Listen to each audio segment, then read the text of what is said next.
Alors, quand on parle de prix de vente, de fixation de prix de vente, on ne peut pas écarter le sujet de la réglementation, parce qu'il y a des règles qui sont liées à la fixation des prix de vente. Alors, normalement, le prix de vente, il est librement fixé par l'entreprise et il ne peut pas être imposé par un fournisseur. Toutefois, votre fournisseur peut vous communiquer un prix de vente conseillé, peut vous imposer par contre un prix de vente maximal, par contre pas un prix de vente minimal, ça ne peut pas être imposé par le fournisseur. Alors il existe des cas, quelques dérogations, par exemple la vente de livres, et le prix de vente est fixé par l'éditeur et ça c'est fixe. Mais après je vous invite à regarder en fonction de votre activité les dérogations qui peuvent vous concerner, je vous parle des règles générales. Toujours dans ces règles liées à la fixation des prix de vente, les réductions de prix de vente. Une entreprise qui annonce une baisse de ses prix de vente est tenue de le faire par rapport à un prix de référence pour ne pas abuser ses clients. Donc il faut avoir le prix habituel et on dit de combien on baisse en pourcentage ou en écart pour que ce soit clair pour le client. De plus, le prix réduit ne doit pas être inférieur au prix le plus bas proposé par l'entreprise pour le produit ou un service similaire au cours des 30 derniers jours qui précèdent la publicité liée aux réductions de prix. Donc ça c'est important et en dehors de périodes de soldes ou réglementées autres, ça c'est le cadre général. On verra plus loin d'autres cas où on peut descendre plus bas que cette règle.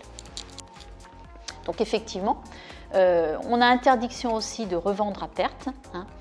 L'entreprise, c'est-à-dire que l'entreprise ne peut pas fixer un prix de vente inférieur au prix d'achat effectif des marchandises qu'elle propose à la vente. Alors, il y a toutefois, comme je l'annonçais, des dérogations qui sont prévues dans certains cas. Les ventes de fin de saison ou entre deux saisons, les produits démodés ou obsolètes, les produits périssables, si la date limite arrive, les périodes de solde où on peut descendre beaucoup plus bas, les réapprovisionnements à la baisse, si on s'est réapprovisionné moins cher, dans quel cas on peut baisser le prix de vente.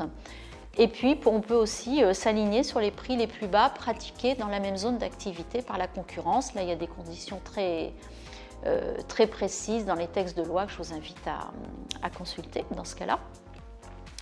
Alors, tout de même, je rappelle que la revente à perte non autorisée est passible d'une amende de 75 000 € pour les personnes physiques et 375 000 € pour les personnes morales. Donc, attention à bien respecter ces règles quand vous fixez vos prix de vente. Il y a aussi des règles liées à l'affichage des prix de vente. On a vu la fixation, le montant, mais l'affichage des prix de vente. L'entreprise est tenue d'afficher ses prix de vente TTC. Et puis pour certains produits, elle doit ajouter des précisions complémentaires. Pour les produits proposés en vrac, le prix de vente doit être affiché par unité de poids ou de mesure. Pour des prestations de services proposés au public, on doit indiquer par affichage sur le lieu d'accueil au public les prix que l'on pratique. Et puis aussi, dans le cas où on vend des produits en lot, il faut mentionner, il y a le prix du lot, mais il faut en plus mentionner la composition du lot et le prix de chaque élément du lot. Le non-respect de ces règles d'affichage des prix est sanctionné par une amende de 1 500 €. Alors bien sûr, la réglementation évolue, il y a des particularités selon les secteurs d'activité, les métiers. Donc il faut garder à l'esprit, le plus important, je vous ai donné les règles générales, il faut garder à l'esprit qu'il y a des règles sur ces fixations et ces affichages de prix de vente. Je vous invite à vous renseigner auprès de la DGCCRF, la Direction Générale de la Concurrence, de la Consommation et de la Répression des Fraudes. Donc regardez sur ce site si vous êtes concerné par un des sujets évoqués précédemment pour être bien dans la réglementation. Ne pas avoir que l'approche financière mais aussi respecter la réglementation lorsque vous décidez de l'affichage d'un prix de vente.